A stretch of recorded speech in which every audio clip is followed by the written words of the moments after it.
Born in Scotland and raised in Canada, his roots are in classical piano performance. And if you have been fortunate enough to see him perform, this definitely shines through on the stage. He released 6 solo albums before landing with the band he has been with since 1999, has received 3 SOCAN awards, 2 Junos, has a star on the Canadian Walk of Fame, is a multi-platinum artist, and is now out with his band, rocking all of us in 2020. Totally cool to be chatting with Lawrence Gowan, lead singer of Styx. And he's currently living in an undisclosed forest. So we thank you, Lawrence, for coming out and talking to us. Yes. Well, it's absolutely fine with me. I get better reception when I leave the forest. You know, what I just mentioned about you, it's not even half of what you've done. You've been around for decades, and that must be kind of weird for you to hear you've been around for decades. You've been frontman for Styx for 20 years. And honestly, Lawrence, I think your jumps keep getting higher every single year. That's the improvement in running shoes that they're making these days. They've got some anti-gravity elements in there, or maybe they're, I don't know. I think the energy factor of it, Kiki, to answer that seriously, is something that it's a wellspring of energy, of vitality that comes from playing as much as we do in Styx. And quite honestly, I really think it's derived from a lot of it is derived from the audience, in that there's an adrenaline that kicks in that just doesn't have a chance to really do its thing, I suppose, in we'll call it regular life.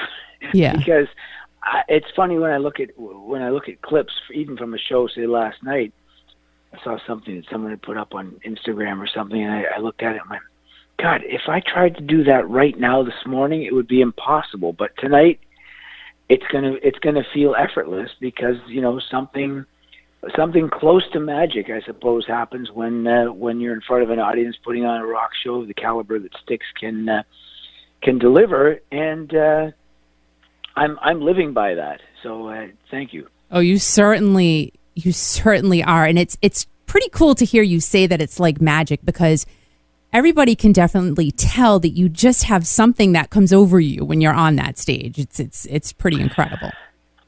Yeah, well, thanks very much. It's a genuine thing, and it's something that we kind of marvel at as well, because, as I say, the greatest form of entertainment I've witnessed in my life is a great rock show. It does something to the spirit that I just think is, music in general, of course, but there's something about a rock show that's so, I think people need it in the world now more than ever, and I would never have said that in the past, but there's something about the atmosphere and the it's wonderful to see a few thousand people in full agreement over something, Right, absolutely. And it even goes beyond a sporting event, because there's all, as exciting as that can be, there's there are differences of opinion as to who should be winning here. Whereas at a great rock show, there's all of that energetic electricity that kind of courses through everyone, and there's this fantastic feeling of agreement and elation. And you're a rocker, but your education, as I spoke about before, is in classical piano. Now, were you always a classical pianist in your mind, or did you ever say to yourself, I eventually want to make that transition to rock pop?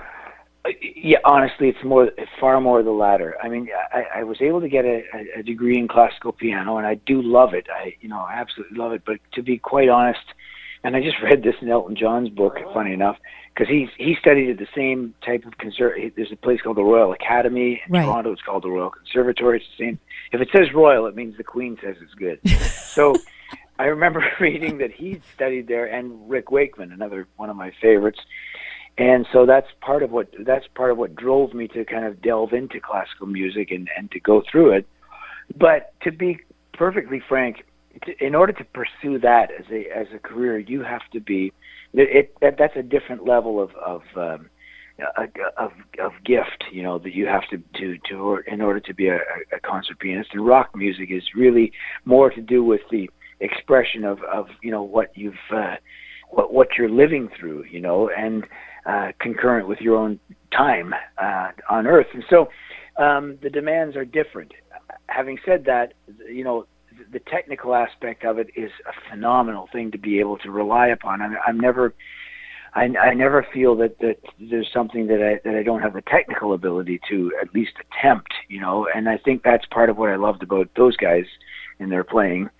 And speaking of Wakeman and Elton John, Tony Banks, Emerson, Keith Emerson, they're all great players, but who had, a level of technique that you could tell was something they could rely upon and not have to think about. So I'm more in that category. So we're glad you did, make that transition. Or attempting that category. Yeah. You were in the band Rheingold, then you had your solo career, your great solo career going under Gowan. Yeah. Columbia Records comes along, they back your next album, and in 1984 you recorded the album Strange Animal, which did really, really well in Canada. But why do you think that breakthrough didn't happen in the U.S.? Well, that's a long and music industry kind of dull story, and it almost sounds antiquated now, but back in the 80s, there were 4 major labels in the world, and they pretty much they were the gatekeepers of all music, pretty much. Columbia Records, Warner Brothers, WEA, A&M, and Capitol Records. So I was really lucky to be signed to CBS, to Columbia, and the company in Canada were really, really strong. There were a couple of Americans actually who were at the helm at the time, and they were incredibly supportive. But there are artists around the world who have regional success but never gain access to that all-important in rock music, that all-important American market. Mm-hmm. So I unfortunately fell into that category. And it's funny enough, because I live in Toronto, right across the lake from us is Buffalo, and Buffalo would play my songs, and I'd sell lots of records on import there, and a couple of other cities that were close enough by, like Pittsburgh and Cleveland. I had some success there, but it was all records that I'd sold on import. And it looked as if, Columbia in the U.S. was going to release the records, and then they eventually didn't, despite how many I was able to sell in Canada.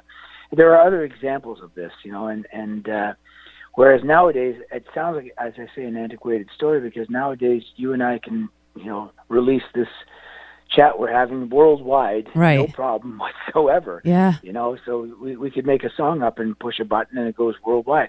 That was impossible back in the 80s, because the music had to travel either on vinyl or eventually on CD or cassette, and they controlled those markets. And so, for example, I'll give you another example. Say I remember going and seeing the Jam in the 80s, in England, and they'd be playing Wembley.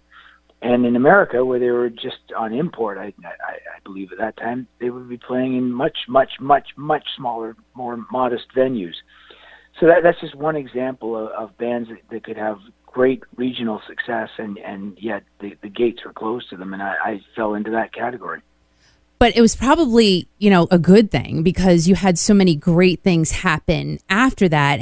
And what I find fascinating, you recorded Strange Animal at Ringo Starr's Startling Studios, also known as Tittenhurst Park, previous home to John Lennon. He recorded Imagine there, and that's also where the Beatles had their very last photo session together in 1969.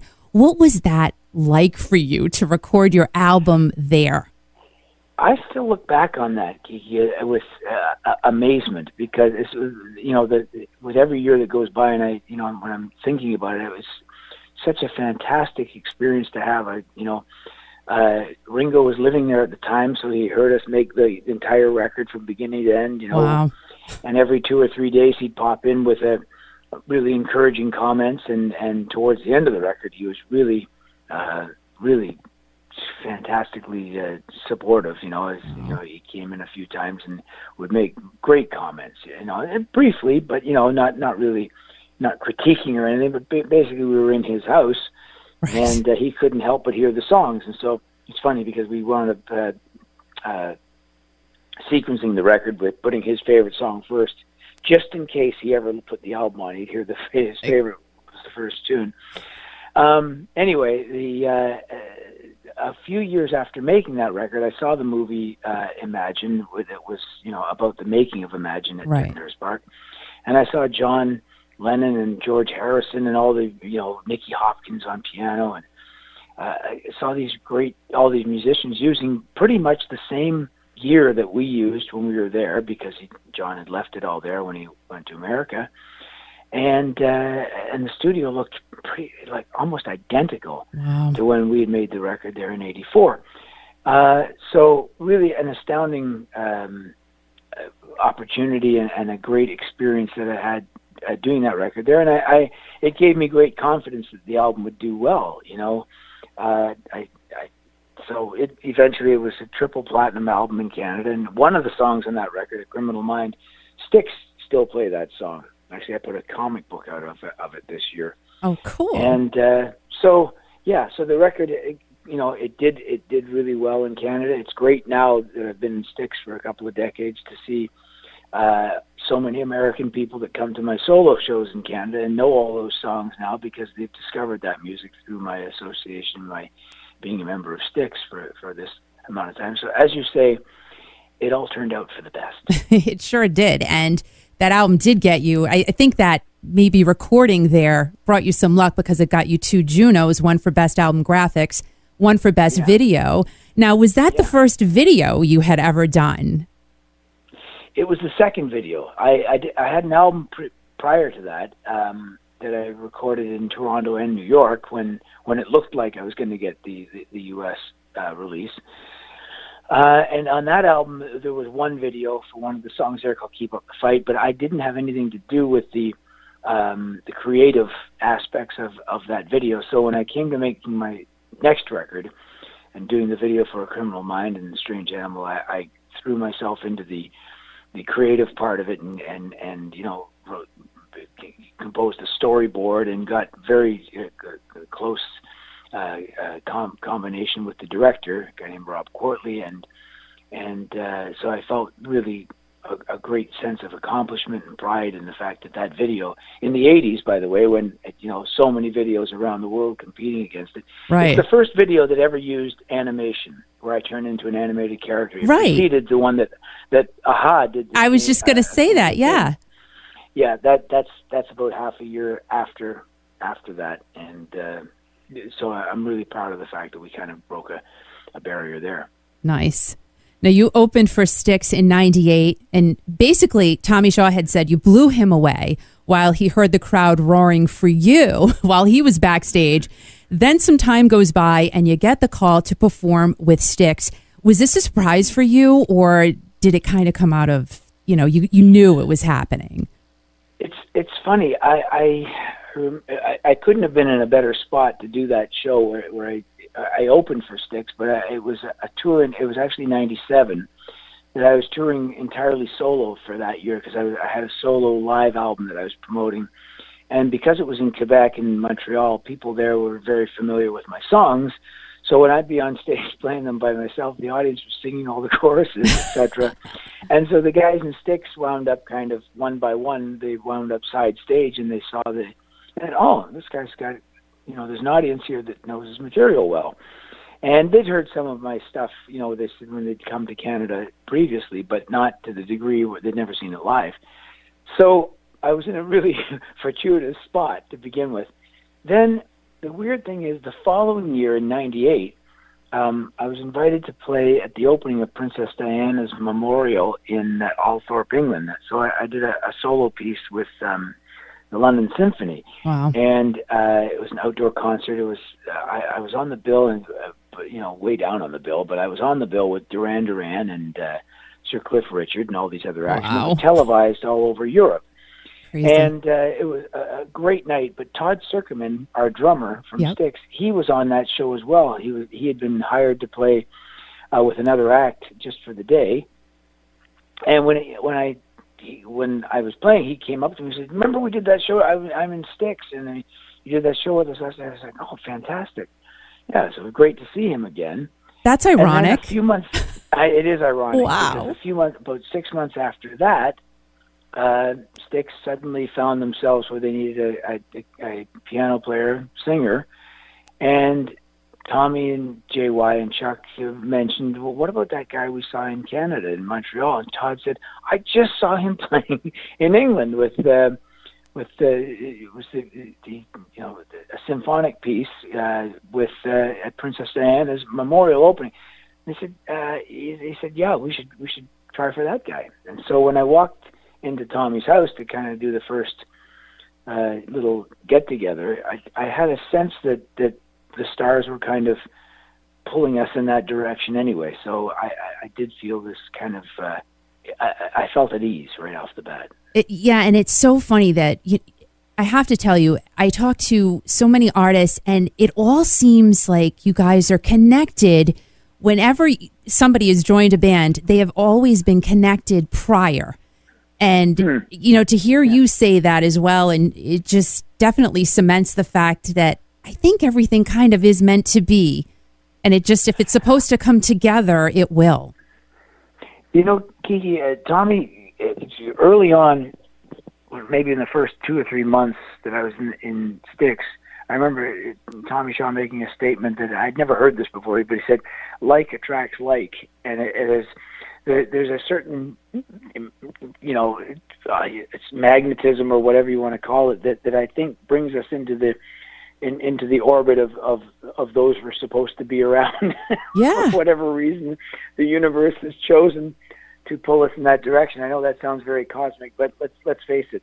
You know, if it was possible to pull the drummer from Genesis from back behind the drums to being lead singer, I think that's pretty astounding. Yeah. You know what I mean? Like I know. Really amazing things like that have happened. You know, or for example, I went and saw the Rolling Stones a couple of years ago, and I was looking at Ron Wood on stage and thinking, he's every bit as much part of this band as anyone has ever been, and yet I have to tell myself that he's the third guitarist in that role, and yet the spirit. I believe that every band has a spirit about it that exists beyond any individual member, and I think that if a band has to go through a transition or something like that, if that spirit survives, then the band thrives, you know. And if in some ways it doesn't work, then it's short lived. So I like to think that because we've done this now for my 21st year, that something about the spirit of whatever Styx is survived that transition. And you know, before I go on, you definitely, to me, you've just put yourself in that plane, I think, of Styx, because that's how I see you anyway. Is that you've just kind of, well, thank you. You've melded yourself into that band. And I definitely want to talk about July 18th, 1999 at the Grand Palace in Branson, Missouri. Now, this was your first performance with your new band. You wake up that day knowing that this show is probably going to change your life forever. Tell us about that day. Well, you know, I woke up that morning. I remember JY saying to me, I said, I think our rehearsals have gone great. This should go fine. I remember JY spreading his arms out and saying, I'm extremely confident. He said it in this thick Chicago accent that I was kind of unfamiliar with. Now I don't even hear his accent anymore because I've been around him so much. But back then I'm like, wow, I'm in a band with a guy who says confident.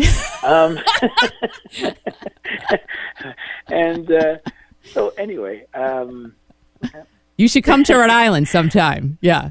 Yeah. Okay. Yeah, I have. I've been there. That's a good one. I'm right up on Family Guy as well. So I love it. Okay. So, sorry. Yeah. We digress. I know we do. So on that day, though, So I remember just prior to the show that there was this great feeling that this is going to be exciting. We hope that the audience accepts it, etc. But I remember walking on stage with the band, and you know, suddenly you feel your feet leave the ground a little bit, and we're about to launch into Grand Illusion, and it was at that very moment that I thought after the intro, oh, this is the first time that this audience, you know, this band with such a great legacy, they're going to hear someone else singing this song. Yeah. And I guess we're going to know in about 3 minutes from now whether or not this is going to fly, so to speak. Uh-huh. And by the end of the song, it was it was a big moment because the arms were all in the air and there were high fives and stuff like that.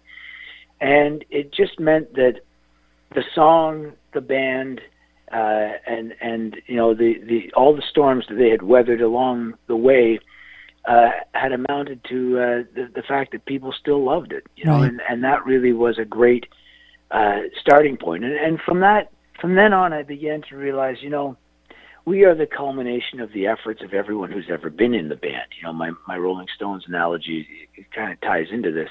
If it weren't for how smart and how devoted and how you know how dedicated everyone has been to the band right from the very beginning. So I'm including obviously John Serlewski and Dennis DeYoung and John Panazzo and Glenn Burtnick as well. Those are the other four guys that have been in the band.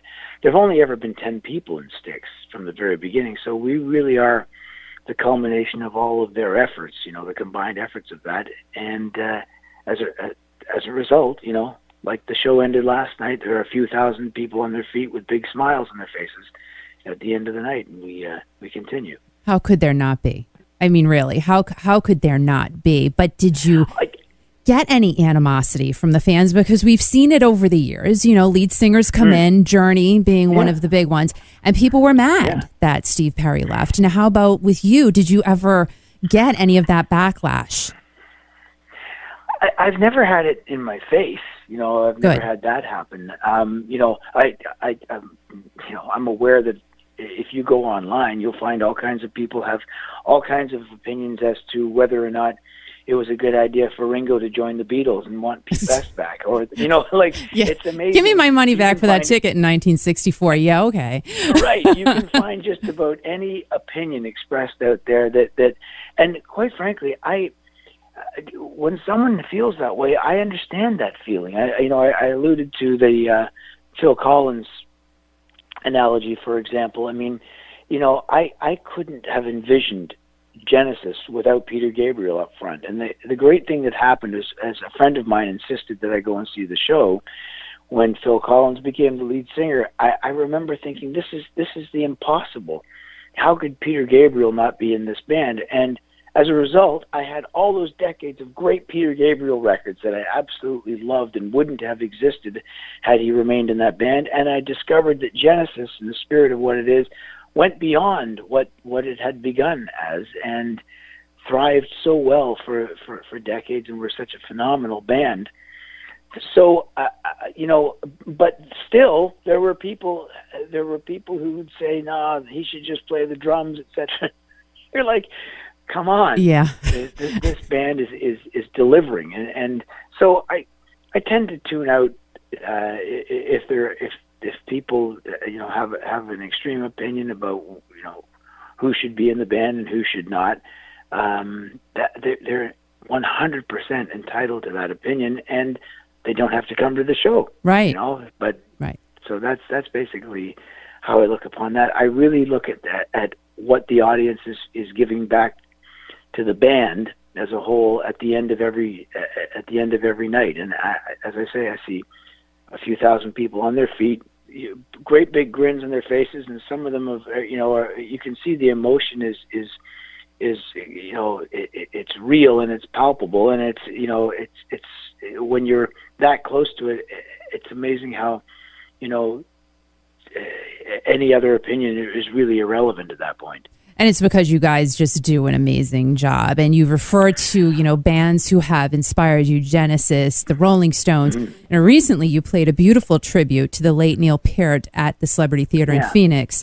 And your bandmate, Todd Zuckerman, was kind enough to share that moment. And that tribute of you playing Limelight has over 600,000 views on YouTube. So that touched a lot of people. Great, great comments on that. How has Rush's music touched you as a performer? Well, first of all, I'll give you a little bit of backstory here. My manager for 18 years was the manager of Rush as well. He had two main acts, Rush and myself. Okay. And that's part of why, you know, I was always on the precipice, of getting, you know, some exposure in the United States. but Rush was on Anthem. That was his own label, and I was on Columbia, and that's two different worlds. So I've had an association with the guys in Rush. A friendship with mainly with Alex and Geddy. I'd met Neil several occasions, kind of at various little quick functions that we'd have at the management company. I had maybe two good conversations with him. This last one that I had with him was the best. It was we were just discussing lyrics and writing on the road, because he had become very adept at that. And that was at a friend of ours' home, a guy named Howard Ungerleider, who was the lighting director for Rush for 40 years. And that conversation stuck with me in a lot of ways. And so, although I didn't know Neil as much as I kind of know the other two guys, there was this great moment that we shared, and a lot of insights came out of that little conversation. It was about over 20 years ago, before I joined Styx. But my heart also goes out to the crew that were with Rush, the office people that I knew for all those years. They're quite devastated. Yeah. When I was with their management, and Alex Lifeson played guitar on one of my solo albums, the entire record. So it's this whole sense of the world has changed, and yet one thing remains consistent and is perhaps even more profound now, and that's the music that they made. And as far as Limelight goes, I just heard the news about an hour before I did that on stage. Oh, wow. I suddenly was noodling on it in backstage on the piano, and Todd said, you should play that. And I said, well, should we work up an arrangement? He said, no, it's better just like that. So I played it solo, and the crazy thing is, Kiki, and this is kind of, this is where you think there are other hands at work. We were on a revolving stage that night. Therefore, it was in Phoenix, and therefore the drum kit is center stage. It's at the center of the room. And what draws my attention when I looked at it on YouTube is the fact that there's no one on the drum kit, and it's in the center of the room. Yeah. And it's really the lyrics of the song that are being highlighted, because, with no other accompaniment other than a piano. And I think it just kind of spoke. It did exactly what I was kind of hoping. Was it encapsulated that little moment that I had with Neil in life, and kind of really treasure, and the universal being the fact that his, what he contributed to music reached people in such a profound way. And the fact that you just went up there and performed it so beautifully, and how you just told us about the drum kit spinning around with no one sitting at it. It's pretty incredible. Yeah. Todd was saying that, he actually, he videoed it as well. Cameras came up, of course, as they do it at the shows. And but Todd said, from his vantage point, because I'm on a revolving stage, I would disappear, and all you would see would be the empty drum kit, and that you have to. It's not too difficult to see the poetry in that, right. the symbolism in that. Yeah. I am totally excited to see you guys. You're coming around here again very, very soon. The last time I saw you was a few years ago when you were with Tesla and Def Leppard. What a collaboration. Oh, yeah. Oh, my gosh. You must have had a ton of fun on that tour. Two great bands to tour with. Absolutely great. Tesla, fantastic. And for me, I love touring with Def Leppard. They're Brits, with very same sense of humor. Same kind of attitude, in the backstage world, and I really love those guys. Yeah, and they love you too. I get little guitar lessons off Phil Collin whenever I can rope him into it. How lucky are you? I'm too lucky. That is so. I'm too lucky. When I think of the guitarists that I've worked with over the, since you're doing a bit of a retrospective here, when I think of the fact that the guitarists I've been in close proximity to, at being a piano player, guitar is kind of my hobby instrument. But when I begin to think of, David Rhodes from Peter Gabriel's band, a guy named Chris Jarrett, who also was in a big band in England in the 80s. Alex Lifeson, a guy named Kenny Greer, phenomenal player with Red Rider. Robert Fripp played on one of my records. And then to work with Tommy Shaw, and James Young, and then to get these little guitar lessons back. I've had guitar lessons backstage with, obviously Tommy J.Y., Steve Howe from Yes, Phil Collins from Def Leppard, Dave Amato from REO Speedwagon. Yep. All these guys have taught me little things. You'd think I'd be a lot better player by now, but. That's okay. We'll take you on the piano and singing. We love that. Now, is there anyone you haven't worked with yet that you would love to? Oh God, of course. Give me a big one, like a big one. One that you just, this is your big high on the list artist you would love to work with. Oh, well, that's a crazy list. Right now, sure. Peter Gabriel, Paul McCartney, Elton John, anyone from, Brian May. Dang, that would be a super group. There's a quick. Yeah, would it ever? Right? Yeah, would it ever? No kidding. Now, Lawrence, you're so interactive. You're fun. You do these little videos and these little films all the time, which I totally love. And you're jumping on the stage. You're just playing with the fans. Has a fan ever jumped up there and surprised you on the stage and kind of took you by surprise? Many times. I'm never put off by that moment. Really, I usually enjoy it. Usually, what goes through my mind is, "Oh, hello," and then the next thing is, "Be careful! This piano is spinning, and it's a big, heavy piece of steel." Yeah. And take it from my experience. If you make a wrong move, it can either A, knock you out, or B, it'll crack your tailbone. So be careful. And if you choose to mount the stage. Yeah, exactly.